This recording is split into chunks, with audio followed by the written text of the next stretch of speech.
Hi అండి. నేను ఎప్పుడు మాల్‌కి వెళ్ళినా మీరు చూస్తున్న ఈ ఫుడ్‌ని ఎక్కువగా చూస్తూ ఉంటాను. ఫస్ట్‌లో అయితే ఏంటో ఇది అనుకునేదాన్ని. కానీ తర్వాత తెలిసింది వీటిని ఇక్కడ లోకల్స్ ఎక్కువగా తీసుకుంటుంటారు. ఇలా ఆలివ్స్‌ని, వెజిటబుల్స్‌ని వెనిగర్‌లో నానబెట్టి తీసుకోవడం వల్ల హార్ట్‌కైతే చాలా మంచిదంట. ఇవేమో రకరకాల చీజ్ అన్నమాట. పిజ్జా పైన వేసుకున్న చీజ్ అయితే అస్సలు కాదు. ఈ చీజ్ ని ఇక్కడ వాళ్ళు రోటీస్ లో, సలాడ్స్ లో అయితే ఎక్కువ యూజ్ చేస్తుంటారు. అండ్ ఇవేమో రకరకాల ఆవకాయ పచ్చళ్ళు.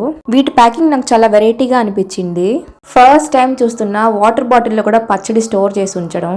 అండ్ ఇంకోవైపు వచ్చేసి మన ఇండియన్ స్పైసీ ఫుడ్ అయితే ఉంది. Grill chicken, chicken kebabs, biryani, panipuri, sweets. కానీ ఒక్క లడ్డు నాకైతే 100 రూపీస్ పడింది. అంటే 5 దరం అనమాట.